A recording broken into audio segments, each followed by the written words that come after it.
Welcome to Ancient Wisdom Deep Dive. We're diving into something truly fascinating and frankly a little bit urgent today. You might have heard whispers, perhaps even felt a subtle shift in the air. That sense that things are speeding up, becoming more intense. Well, we're going to unpack some ancient teachings that suggest these aren't just random feelings. They seem to point to a massive transformation on our horizon, specifically highlighting the year 2026 as a pivotal moment. Now, this isn't about some Hollywood disaster movie scenario, okay? It's about something deeper. Much deeper. Yeah, a profound shift in how we live, how we think, and, ultimately who we become. And here's where it gets really interesting. These teachings propose that many people, in a very deep and meaningful sense, might not actually make it through this transition. Right. But, and this is key for you listening right now, there's a clear path, an actionable path to not just survive, but to genuinely thrive. What's truly compelling here, I think, is that these aren't, new speculative ideas born just out of our current anxieties. They're echoes of wisdom reverberating from millennia ago, suddenly becoming incredibly pertinent to our modern lives. Echoes from millennia ago. Yeah. Ancient Buddhist and Taoist teachings, for instance, they talk about these immense energetic shifts, almost like cosmic reset buttons that the earth and humanity experience periodically. Cosmic reset buttons, I like that. And the convergence of signs and interpretations, well, it points to 2026 as one of the most significant such shifts in recent memory. A really profound energetic realignment. Imagine a world where individuals operating on what these traditions call low-frequency energy, those kind of tethered by persistent fear, anger, jealousy, or that unceasing cycle of just wanting more. They get metaphorically filtered out by these changing frequencies. They find themselves increasingly out of sync with the new vibrational reality. Out of sync. Exactly. Conversely, those who have consciously cultivated, a calm, clear, and compassionate inner state, those aligned with higher frequencies, they'll discover new, incredible paths opening up for them. It's a profound differentiation based not on external status, like money or job title, but purely on internal resonance. Okay, internal resonance. But when you hear that, you might naturally think, okay, 2026, that's still a couple of years away. I've got time, right? That's the common reaction, yeah. But I really want you to look around you. Really observe. How many people do you know who are already just operating on fumes, hanging by a psychological thread? It's palpable. The statistics around mental health, especially among young people, they're truly concerning. They're drowning in pressures maybe previous generations didn't face quite so intensely. Yeah. Escalating mortgages, relentless car payments, cutthroat job competition. Yeah. Just a pervasive sense of economic, precarity. The ground feels shaky for many. Exactly.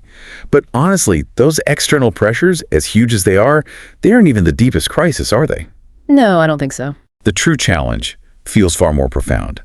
It's like we as a society are losing our collective ability to even imagine a better future.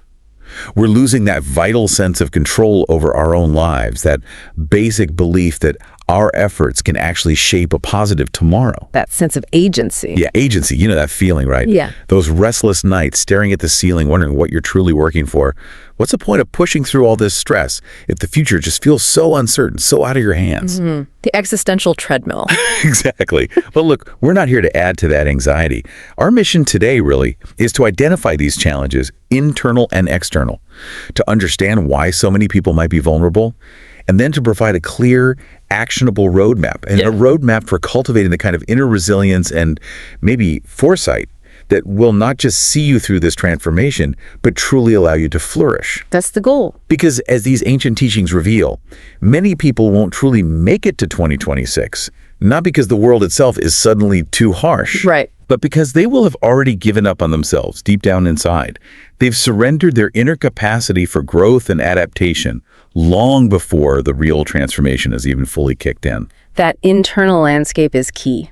So let's unpack this idea of a great filtering. It sounds a bit dramatic, maybe. It can, but the core concept is profound. Yeah, the core idea here, deeply rooted in this ancient wisdom, is that your internal choices, your mindset, your consistent actions, these are the real determinants. They determine whether you get, let's say, filtered out or lifted up in this coming energetic shift.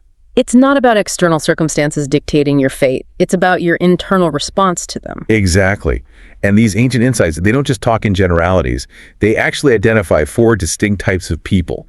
People who are particularly vulnerable, whose established patterns of being make them highly susceptible to being swept away by this current of change rather than rising above it. 4 specific patterns to be aware of. Right.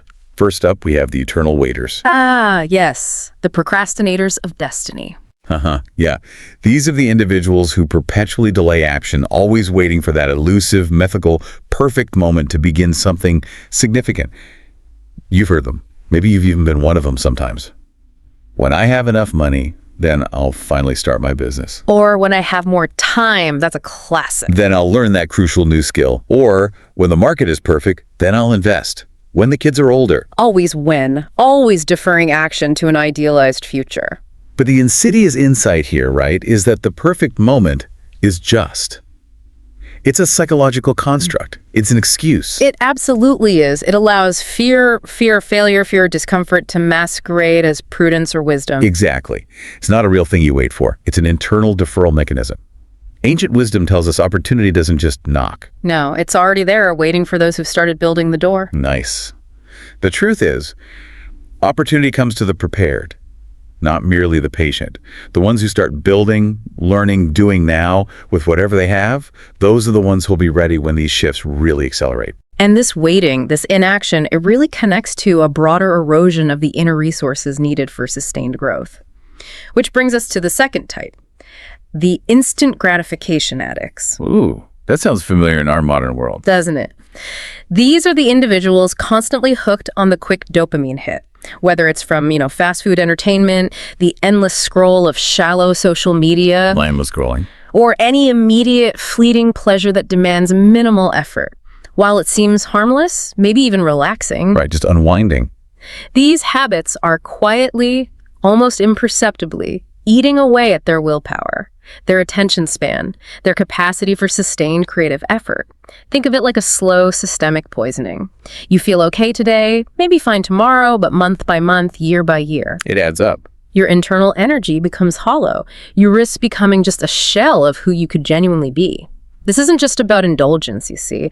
It's about that gradual hollowing out of the inner fortitude required for deep work, for creative problem solving, for the self-discipline needed to adapt. Yeah, if you're always hooked on the quick fix, that long-term vision just shrinks, doesn't it? It absolutely diminishes. This erosion of inner capacity makes them highly vulnerable when the world demands genuine, sustained engagement and effort. It's so easy to fall into that trap. Yeah. But then there's the opposite, almost. What's the fear driving our third type? These are the change resistors. The ones clinging to the raft while the tide goes out. Exactly. These are the folks who stubbornly cling to the past, constantly complaining about how things used to be better. They actively refuse to adapt to evolving technology, shifting industries, transforming lifestyles. You hear them, why can't things just go back? This new tech is too complicated. The old way worked fine. Right. But here's the stark truth, a truth echoed across countless ancient philosophies. The one constant in this entire universe is change itself. Immutable. The world, quite frankly, doesn't care about your comfort zone. It's a relentless, forward-moving tide.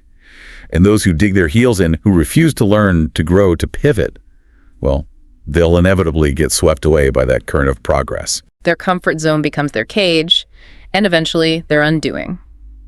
In a world defined by constant energetic shifts, an inability to adapt is essentially an existential threat. Yeah, it really is. And that resistance often comes with a kind of isolation, which leads perfectly into the fourth type. Indeed. Our fourth type, the lone wolves. Why do we do this? Why do we equate self-reliance with isolation? Ancient wisdom constantly points to strength and community, right? It does, consistently. But the lone wolves embody this unfortunate misconception. These are individuals who refuse to ask for help. They try to carry all their burdens alone. They often see asking for assistance as a fundamental sign of weakness, a failure of personal fortitude. They have to prove they can handle it all. Exactly. But humans are fundamentally social creatures. No one, absolutely no one, can healthily handle all the pressures and complexities of life entirely by themselves, especially not during times of profound transformation like the one we're discussing. Pride, in this context, becomes their downfall. Pride is downfall. How so? They believe isolation makes them strong, self-sufficient, invulnerable. But in reality, it only makes them incredibly fragile. When the shifts accelerate, when challenges demand collective wisdom and shared burdens, they are often the first to fall. Because they lack that support system. Precisely. They lack the robust collective support system that true resilience requires. They've unknowingly deprived themselves of the very communal energy, the shared good fortune that could sustain them. Okay, so those are the pitfalls. But if you're hearing this right now, if you're still listening, it means you're looking for answers. Yeah. You're seeking a path forward. And that seeking itself is significant. It really is. That alone puts you way ahead of most people who, as we discussed, might have already sort of given up internally. So let's shift gears. Let's move from identifying vulnerabilities to actively building strengths. How do we not just survive the shifts around 2026, but actually live better, stronger, more resilient lives no matter what comes? Let's get practical. Yes. We've distilled 6 foundational strategies from this deep well of ancient wisdom. They're incredibly practical, deeply powerful, and directly applicable to cultivating that inner strength we need. It's truly fascinating how these seemingly simple, consistent actions create an internal stability, like an internal gyroscope. Internal gyroscope. I like that image. Yeah, providing that sense of stability and centeredness when the external world feels chaotic, unpredictable. Our first strategy is foundational. Build a system of good habits. Habits is a foundation. Absolutely. Ancient Chinese wisdom profoundly states, a gentleman acts according to the natural flow and moves with the momentum. In a world where so much feels uncertain, where external circumstances are constantly in flux, your daily routines, your established systems of positive habits, they become your unshakable foundation. Your anchors. Exactly. When everything else around you is shaking, these habits are what keep you steady, grounded, productive. Think of them as anchors. Start small, but be utterly consistent. That's the key. Wake up at the same time every day, maybe, regardless of your schedule. Even on weekends. Ideally, yes, for rhythm. Make regular, non-negotiable exercise a core part of your week. Dedicate even a short, consistent block of time to reading or maybe mindful reflection daily. These aren't just nice to haves then. No, not at all. In the coming years, as the energetic landscape shifts, these will prove to be essential survival tools. They build internal fortitude, mental clarity, one consistent action at a time. They help you maintain your own frequency amidst all the external noise. Okay, so habits first. Building on that sense of groundedness, our second strategy is, well, it sounds simple, but it's crucial. Learn to say no. Oh, this is a big one for energy preservation. Huge. You need to fiercely protect your energy. Treat it like it's your most valuable, non-renewable resource, because honestly, it is. This means actively, consciously cutting off meaningless social interactions. Yeah. Those ones that just drain you and offer no genuine connection. We all know them. Yeah. It means gracefully but firmly dropping relationships that no longer serve your growth, or worse, actively pull you down into lower frequencies, like constant complaining or negativity. Simplifying, pruning. Exactly. Simplifying your life. Saying no to commitments, requests, obligations that don't align with your deepest purpose, your core values, or just your available energy reserves.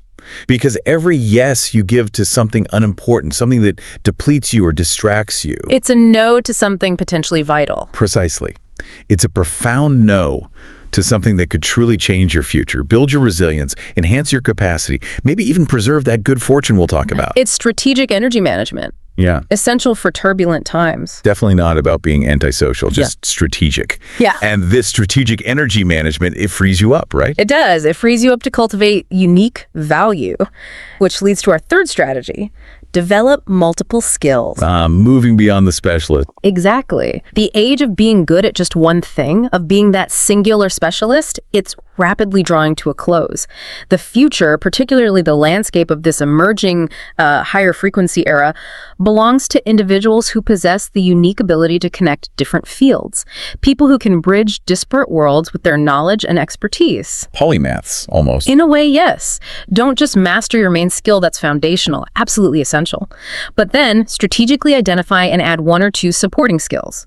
Skills that are synergistic with your core competency, creating a truly unique competitive advantage. Can you give an example? Sure. Think about it like this. If you're just a great writer, okay, you're competing with millions of other great writers. It's tough. But if you're a great writer who also deeply understands psychology, human behavior, and maybe has a strong grasp of emerging AI technology, Okay. now you're in a category of one. You bring a multifaceted value that is far more resilient, adaptable, and frankly, irreplaceable in a shifting world. It prepares you to connect diverse energies and innovate a key trait for this new era. Okay, multi-skilled, that makes sense. Our fourth strategy brings us back to connection, but in a different way. Create your survival circle. Recognizing our fundamental nature. Yeah, humans are social creatures. It's an immutable ancient fact. Nobody, truly nobody, can healthily handle all the pressures, uncertainties, and energetic shifts entirely alone. You need to proactively find and cultivate relationships with people who can genuinely support each other. People willing to weather literal and metaphorical storms together. Sharing burdens, uplifting spirits, mutual aid. Exactly. Real communities aren't places where you go to show off your latest car or promotion. They're places where you can confidently dock your boat when the storm hits, knowing you have a safe harbor, a shared reservoir of good fortune and mutual aid. Quality over quantity is paramount here. Absolutely paramount. Three people who genuinely have your back, who uplift your spirit, who resonate with your higher intentions. They are worth infinitely more than 300 casual, superficial connections. Those superficial ties often drain energy, actually. They do. This circle, this real community, it becomes like a powerful, energetic shield, a buffer against the chaos. And alongside that communal strength, practical grounding is essential too. Which brings us to the fifth strategy. This one is very concrete. Maintain financial cushions. Ah, the practical stuff. Money. Yes, but it's more than just money. It means setting a clear, achievable goal. Accumulate at least 6 months of living expenses saved. Minimum. 6 months buffer. Why is that so important psychologically? Because it's not just about financial preparation in the traditional sense. It's about establishing profound psychological security, a buffer against external turbulence. When you know deep down that you can comfortably survive without an immediate income for half a year, it fundamentally changes the nature of your decisions. How so? You make different decisions less driven by panic or immediate necessity or fear, and invariably they are better decisions, more aligned decisions. Less reactive, more proactive. Precisely. This isn't about hoarding wealth. It's about creating that buffer that allows for greater freedom, significantly less anxiety. And crucially, the mental space to focus on deeper personal and spiritual growth during turbulent times. It preserves your energy, prevents that good fortune from being prematurely cashed out due to desperation. Okay, financial cushion. Makes sense. And finally, perhaps the most critical strategy of all, especially for navigating this coming transformation. Find your internal drive. The engine within. Yes. The people who will smoothly navigate through 2026, and indeed any significant shift that follows, will have one powerful thing in common. They know exactly what they're living for, what they're truly fighting for deep down. Not just going through the motions. No, this isn't about fulfilling parents' expectations or chasing society's fleeting approval or accumulating external accolades. No, it's about an undeniable, deep sense of purpose that originates purely from within. A fire in their belly that's immune to external praise or criticism. In Buddhism, there's a beautiful concept for this. Generating the mind of enlightenment, a profound inner commitment to truth and growth. Generating the mind of enlightenment. Beautiful. The future, it won't wait for anyone, right? External circumstances will always fluctuate, probably growing more volatile as these shifts intensify. Seems likely. But here's the profound good news. What determines how far you go, how resilient you become, how much you thrive? It has never been about those external circumstances. Never. It has always been about your internal choices, your unwavering drive, and your connection to your deepest purpose. This inner drive is the engine that propels you towards those higher frequencies. As we look towards these profound shifts, it's becoming increasingly clear, I think, that humanity finds itself in a really unique state. We are, in many ways, collectively sleepwalking through our days, driven by unconscious patterns, habits, fears. Autopilot. Exactly. But simultaneously, there's a powerful collective awakening stirring. You can feel it if you pay attention. The tension between the two. Yes. And in the future that's rapidly approaching, particularly beyond 2026, these ancient texts suggest only one type of person will truly thrive: the awakened person. The awakened person. What does that really mean in this context? Well, this isn't hyperbole. It's an observation rooted in ancient descriptions of a grand transformation. When these teachings speak of a 3D world collapsing and a 5D era emerging. Yeah, that sounds very sci-fi or new agey sometimes. It can sound that way, but they're not necessarily talking about a literal shift in physical dimensions. Think of it more as a profound evolution in consciousness. Okay, consciousness shift. The 3D world represents our current dominant paradigm, often focused on material accumulation, ego, fear, separation, linear, and often competitive thinking. It's where we experience struggle. The 5D era, in contrast, signifies a shift towards a reality driven more by intuition, interconnectedness, empathy, compassion, spiritual wisdom. Heart-centered living. You could say that. It's a move from individualistic struggle towards collective awakening, from scarcity thinking to abundance, from fear to love, essentially. Our sources suggest 2026 is a pivotal point in this transition, where the energies supporting that old 3D paradigm are rapidly diminishing, making way for a more spiritually attuned reality. Wow. Okay, so it's a shift in the underlying energy, the consciousness. Ancient Taoist wisdom has this beautiful line, "The way of heaven has no favorites, but always assists good people." A powerful statement. But it's crucial to clarify what good people means here, right? It's not just about being nice or agreeable. No, not passive goodness. It means people who are skilled at understanding and following natural universal laws. Laws of harmony, balance, cause and effect, what we today might call awakened people. Aligned people. Aligned, exactly. Yeah. Chinese philosophy also teaches that great disasters bring great opportunities. While many might get swept away by change, a small but significant group will inevitably awaken to these deeper truths. And once someone truly awakens, they gain this clarity. They see their own problems, their hidden patterns. Their life often goes through a major upgrade. An upgrade, yes. Not just materially, but spiritually, emotionally. Only then, maybe, can we say they're living as fully human beings, connected to a higher purpose. Humanity seems to have reached this pivotal point. A crossroads. Yeah, and maybe there's only one real path forward, awakening to these deeper principles. If you continue living unconsciously, just like before, tethered to those lower frequencies, it's going to be painful. You'll likely experience tremendous pain and struggle as the old structures fall away. Just look around. All the abnormal events our Earth has been experiencing, climate shifts, social upheaval. They're not random. These ancient views would say they aren't random. They're powerful reminders, nudges, urging humanity to wake up to this new energetic reality. And what's truly fascinating here, and maybe critical to our understanding, is the ancient wisdom's take on what primarily hinders our awakening. Okay, what blocks us? The relentless chase for two things: fame and profit. Fame and profit, the cornerstones of modern ambition for many. Exactly. But I've observed, and ancient texts comment on this, a curious pattern.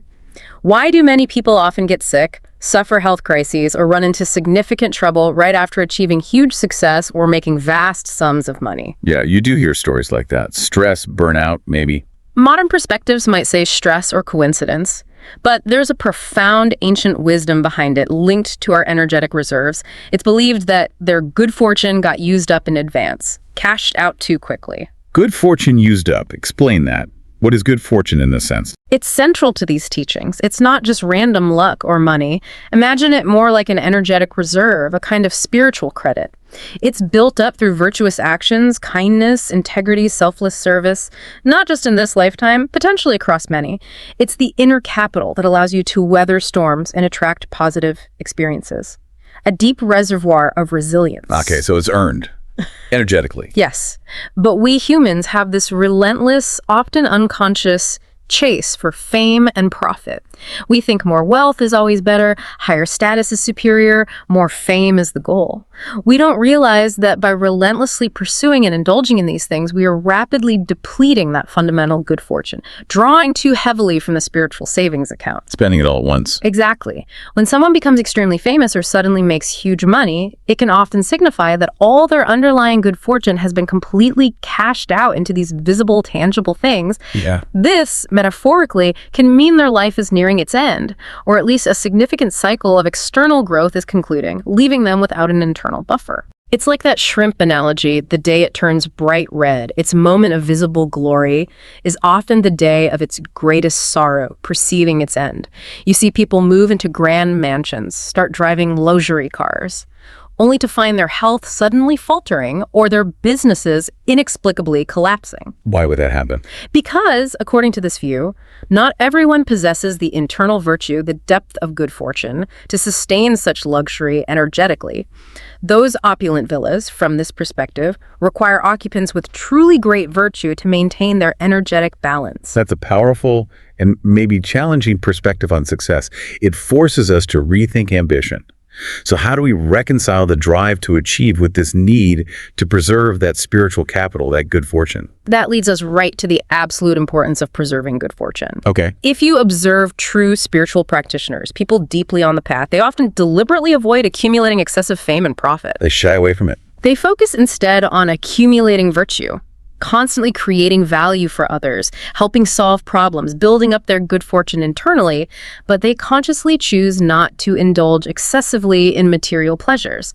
They understand the energetic exchange. Can you give examples? Think of figures like the Taoist master Lu Dongbin, reportedly giving away all his money before starting his practice, or Zhang Tianxi, resigning a prestigious government post. Why do they do that? To travel light energetically, to focus completely on spiritual development, preventing their good fortune from being cashed out prematurely into fleeting material gains. Okay, so life is like a point system. You could see it that way. We're here in this 3D world, gaining experiences, making choices.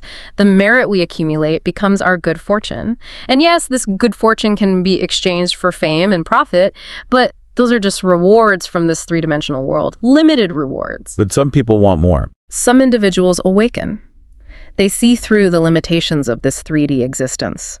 They desire higher dimensional rewards, an ascension of consciousness. So what do? They continue to accumulate good fortune, but they don't cash it out for material stuff. They save it up. Exactly.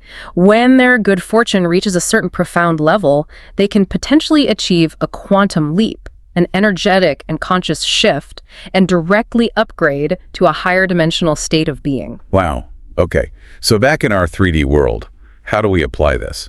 Chinese culture has this vital concept, cherishing good fortune. Shifu. It means consciously protecting and not casually consuming the good fortune you've accumulated. Don't waste it. Right. If all of a person's good fortune is suddenly converted into money or tangible assets right in front of them, that's actually seen as quite terrifying from this perspective. Why terrifying? Isn't that the goal for many? Because it means they have no safety reserves left, no energetic buffer. Then, any slight disturbance, any unexpected challenge, any shift in the universal energy can easily destroy them. They're energetically bankrupt. Precisely. And this connects directly back to 2026. This is why so many may struggle. In the coming years, the universe's energy field will change dramatically. What will truly matter then isn't how much money you have in the bank, but whether your good fortune is thick enough, deep enough to provide an internal foundation. People without sufficient good fortune will have unstable energetic foundations, and when that big wave of transformation hits, they will be the first ones swept away.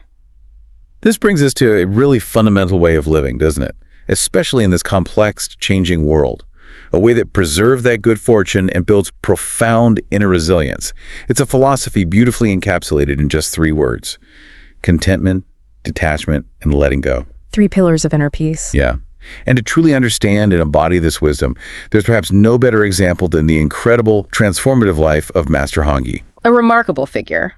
His life before becoming a monk at 39 was, well, a tapestry of worldly experience, right? Unfulfilled love, artistic pursuits, family decline, the immense pain of his mother's death. His earlier years were full of struggle, expression, but also a deep sense of helplessness amidst all the turmoil. He lived a full life before his transformation. Absolutely. But after he became a monk, his entire perspective shifted. He dedicated himself to seeing through the inherent suffering, the dukkha, of human existence. He consciously let go of that relentless chase for fame and profit that had defined much of his earlier life. His mindset shifted to one that was profoundly peaceful, transcendent. He found a different kind of richness. A true inner richness. He found a state of contentment and happiness that had eluded him in his more worldly pursuits. On his deathbed, reflecting on everything, the heartbreak, the suffering, even the glory he'd known, he summarized his entire life's understanding with just 4 powerful words: sorrow and joy intertwined. Sorrow and joy intertwined. Yeah. This profound state of being where one recognizes life's inherent duality and accepts it fully, understanding that every experience, pleasant or painful, contributes to the richness. It allows for incredible inner freedom. When you truly see through this interwoven nature, you can live as freely, as beautifully, and as resiliently as Master Hongyi did, unbound by external circumstance. That's a remarkable insight, just seeing life as it is, that tapestry.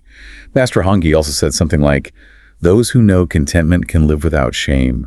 Those who know when to stop can live without danger. Powerful words, and his life reflected that. Yeah, that inner peace, that tranquility he exemplified, it stemmed directly from this attitude of profound contentment. There's that wonderful story, isn't there, when he was staying in Ningbo in a really shabby little hotel. His friend Xie Mianzhen visited him. Right, and Xie Mianzhen, being a man of more refined tastes, asked him with genuine concern, "Master, how is this hotel?" And Master Hongyi just nodded, serene smile, saying, "Very good, very good. Not many bed bugs, the owner is kind, it's very comfortable." Despite the conditions being objectively poor. Totally. His accommodations were simple, almost austere. His luggage was minimal. A worn grass mat for bedding. A face towel that was apparently black and full of holes from years of use. Someone offered to replace it, didn't they? Yeah. And he calmly replied, "The towel still works fine. New or old doesn't matter much." Everything about his living was simple, modest, yet he felt completely satisfied. Because of that profound contentment, even in extremely poor material conditions, he could live each day happily, preserving his energetic reserves, his good fortune. But the Tao Te Ching says, those who know contentment are always content. It's an internal state. Exactly. People who fail to understand contentment are always chasing this, that, the other thing, filling their lives with unrealistic, ultimately unsatisfying desires, draining their good fortune.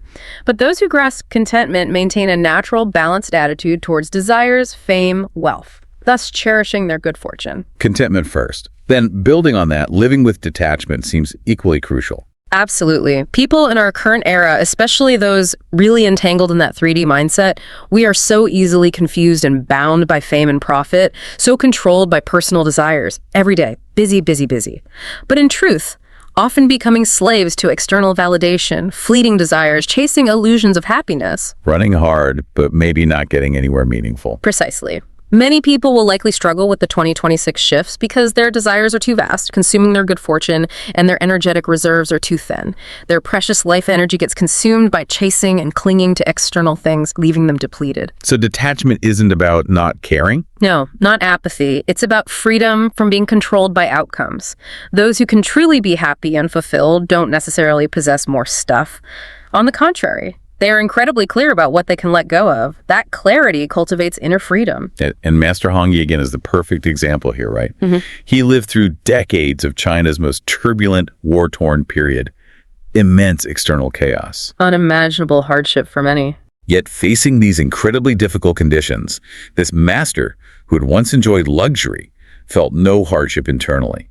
He maintained a detached, profoundly peaceful mindset every single day. There's that other great anecdote about the meal with Xie Mianzhen again. Oh yeah, the pickled vegetables. His friend visited and saw him eating just a plate of pickled vegetables. Xie Mianzhen asked sympathetically, "Master, aren't these pickled vegetables too salty?" And Master Hongyi's reply, Calmly, maybe with a twinkle in his eye, "Salty has its salty taste." simple acceptance. Then after the meal, Master Hongyi poured plain water. Xie Mianzhen asked again, "Without even tea leaves, isn't this plain water too bland?" And his response, Master Hongyi smiled. "Plain water might be bland, but it has its bland taste." wow. Just accepting the reality of the taste without judgment or craving for something else. Exactly. For Master Hongyi, life was just like this. Salty or bland, these were all genuine, unique flavors of life. When you carefully taste them, really experience them, they each have their distinctive life pleasures. With that mindset, even the most difficult days could be lived like poetry. Because of that detached attitude, he never got entangled by external things. No matter where he lived, he could always maintain his inner peace, his high frequency. While others worried desperately about lacking material stuff, Master Hongyi was contentedly listening to cicadas, watching autumn leaves float down. Finding deep joy and spiritual nourishment in the simple, present moment, untouched by the fear of scarcity. That's detachment in action. Master Hongyi's life, centered on contentment and detachment, it really shows the power of inner freedom, doesn't it? Inner resilience. And this freedom brings us to a practical, maybe counterintuitive question about how we engage with the world, specifically our relationships. Your social aspects. Yeah. We often hear that saying, more friends, more opportunities. It seems almost ingrained in our culture, right? Network, network, network. It's pushed heavily. But what if, according to these deeper dives into ancient texts, this popular belief might actually be hindering our true progress? What if it's depleting our good fortune as we approach these big energetic shifts? What if, in chasing external connection, we're sacrificing something far more vital for thriving through 2026? That's a crucial, challenging question, and the ancient insights offer a very clear, if maybe uncomfortable, answer for some. Let me share a story about a young man, Li Shenglong. It illustrates this point perfectly. Okay. In college, he loved socializing, joined multiple clubs, went to every event, believed networking was the absolute key to future success. He met countless people, diligently collected phone numbers, WeChat contacts, you name it, building his network. Playing the game. Exactly. Yet, despite all this effort, he still felt largely ignored. The only time people seemed to genuinely remember him was when they needed someone for, trivial tasks, cleaning up after an event. Ouch. Helper, not the peer. Right.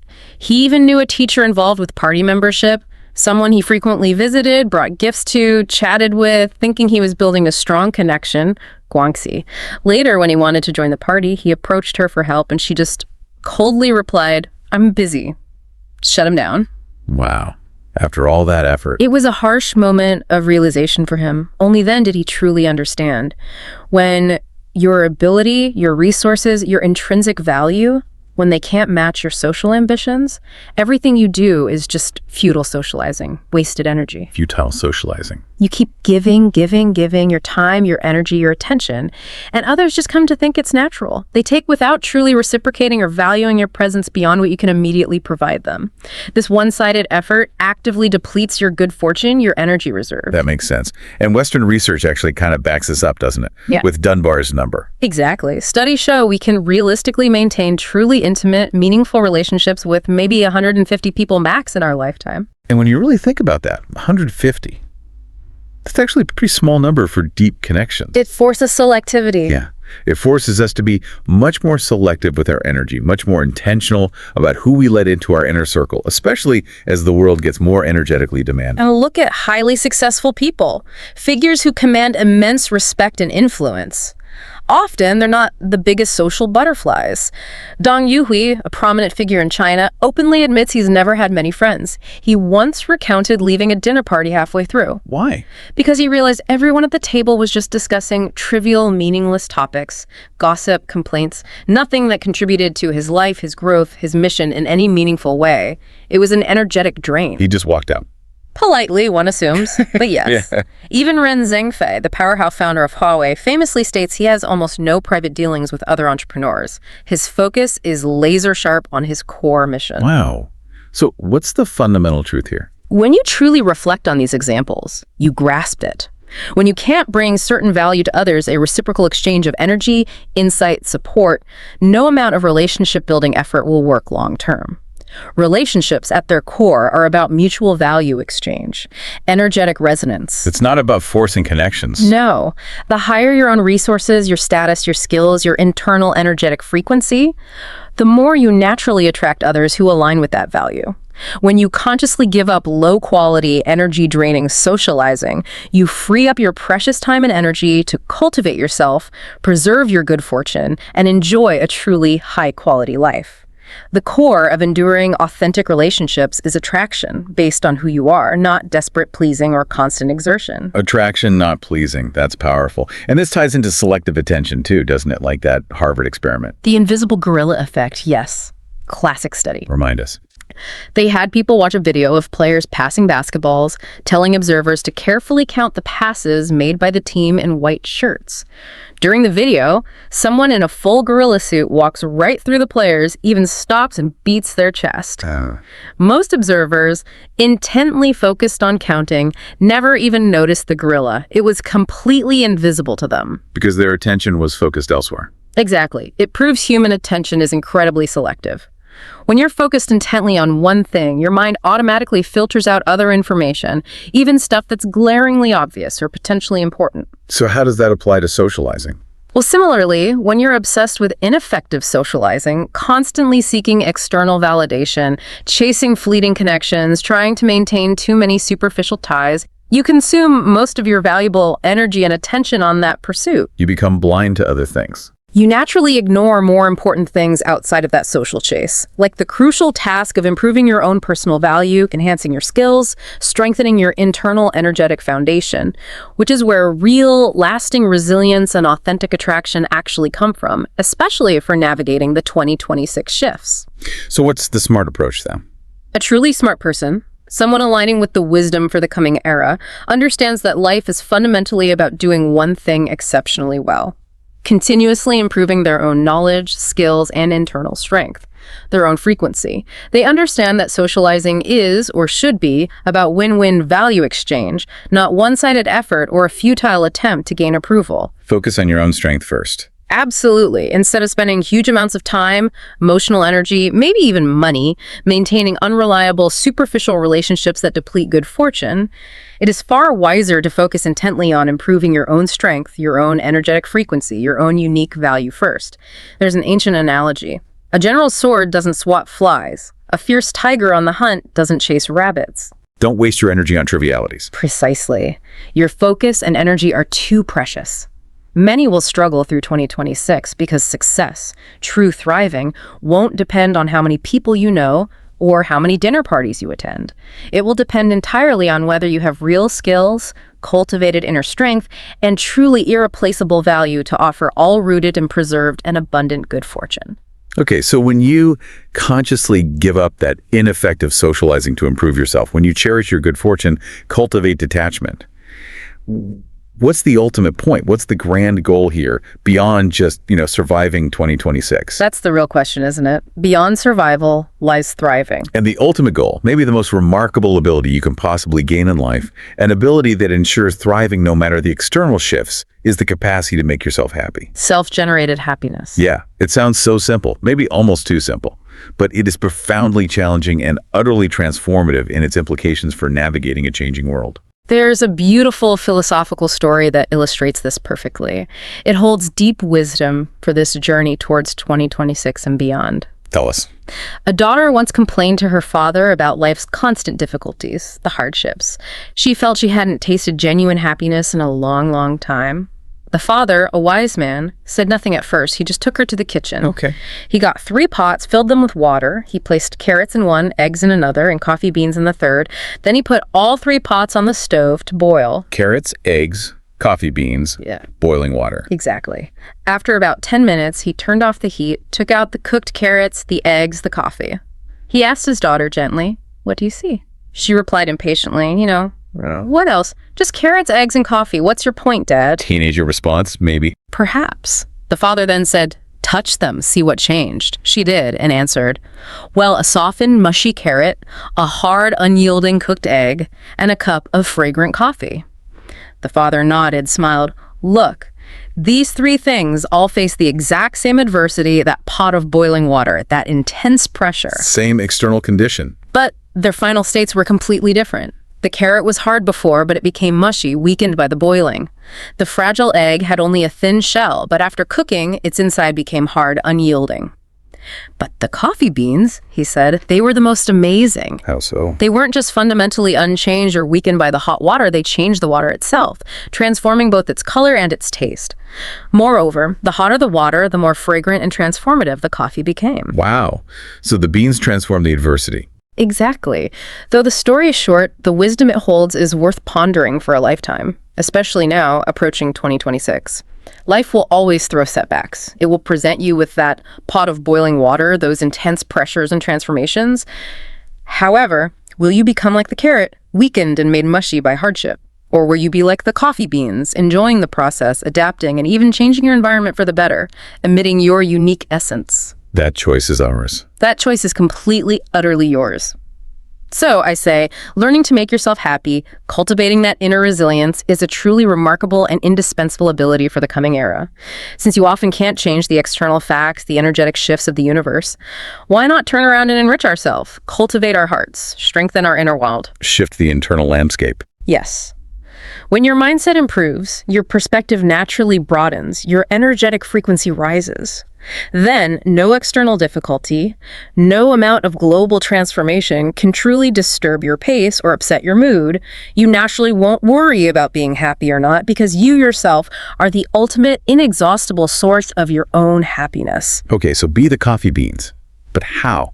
How do you actually cultivate this kind of inner strength, this profound ability? Practical steps are key. Let me give you 3 clear directions, rooted in consistent practice. First, read books. Especially wisdom literature? Yes. The renowned writer Liang Xiaosheng once said something beautiful. Reading's purpose isn't primarily to achieve great material success, but when life beats you back to reality and you're stuck in mud, it gives you internal strength. Reading especially ancient texts, philosophy, deep wisdom, it becomes that lighthouse moment. When you feel you're at the end of your rope but can still find hope, find perspective, it nourishes your spirit, fortifies your mind, helps maintain a higher frequency. It provides context and resilience. Second, exercise, move your body. The mind-body connection is vital. Absolutely. Psychologists, ancient healers, they all find that people who regularly engage in consistent physical exercise are significantly better at controlling emotions, managing stress, maintaining mental clarity. They tend not to complain as much. They don't fear failure in the same way. They see challenges as opportunities for growth. They build grit. Exactly. People who exercise regularly generally have broader minds, more positive attitudes, and a more robust energetic field. It's mental, emotional, and energetic resilience. You're just physical. Right. And third, make friends, real friends. Yeah. Build that true survival circle we talked about earlier. Quality connections. Yes. The ascetic masters Zhu Guangqian wisely observed something like, if you encounter great joy but have no one to share it with, your joy decreases by 70 to 80%. If you encounter great disaster but have no one to share your sorrow, your grief increases by 70 to 80%. You need connection. We do. Having 3 to 5 truly genuine, supportive friends in life, people who resonate with your values, who uplift your spirit, that is an incredibly precious gift for the coming transformations. It's that deep mutual support, that shared energetic connection that amplifies joy and diminishes sorrow. When you truly understand and embody these points, cultivating inner strength, self-generated happiness, genuine connection, you gain a deeper appreciation for what ancient texts like the Doctrine of the Mean teach us. It says something like, a gentleman is at ease in any situation. When wealthy, he's comfortable with wealth. When poor, he's comfortable with poverty. He doesn't blame heaven or resent people. Acceptance and equanimity. Exactly. This truly is the highest wisdom our ancestors taught us about finding happiness and resilience, about maintaining an even energetic keel regardless of external tides. Many people will struggle to navigate the shifts by 2026 because in the coming years, that energy field is changing dramatically. Everything, external material wealth, fleeting fame, superficial connections will all become increasingly unreliable, subject to transformation. The ground will keep shifting. The only thing you can absolutely depend on, the only true anchor, is your internal strength. That powerful, cultivated heart that can make itself happy regardless of circumstance and maintain its high energetic frequency. If you continue to be like the carrot, becoming weak and mushy under pressure, you will definitely be among the first filtered out by these intense changes. Only by cultivating yourself like the coffee beans, strengthening your inner core, can you not only survive in the hottest boiling water, but transform that adversity, those profound shifts, and emit your most unique, richest fragrance, influencing your environment for the better. Be the coffee beans. Whether you live in suffering or joy, whether you are swept away or rise above, it depends entirely on yourself. On your internal choices and cultivation. Why not choose to treat every single thing in life, every challenge, every experience, every interaction as ingredients for happiness, as opportunities to deepen your inner strength? When you can truly accept everything, when you maintain that internal state, what you genuinely want and need will naturally come to you, aligning with the higher energies of the awakening world. #outro. The great transformation is coming. And as we've explored today through the lens of this ancient wisdom, the choice is profoundly yours, isn't it? Will you be filtered out, maybe overwhelmed by the shifting currents? Or will you be among those who rise above, finding new paths, new opportunities? The choice point is now. Yeah, that answer lies not in some distant future, but in the choices you make today, starting right now. Don't wait for 2026 to decide who you want to become, to start cultivating your inner strength or building that real survival circle. Decide today. Start building that resilient, awakened person immediately. Procrastination is the enemy here. Because when the great filtering truly begins, when those energetic shifts really intensify, it'll be too late to prepare. The time to prepare, to cultivate, to awaken. It's now. And perhaps the most powerful takeaway from this whole deep dive is this. Our ability to truly thrive isn't really about acquiring more external things, more wealth, more fleeting fame. It's about cultivating a deep, unwavering internal capacity.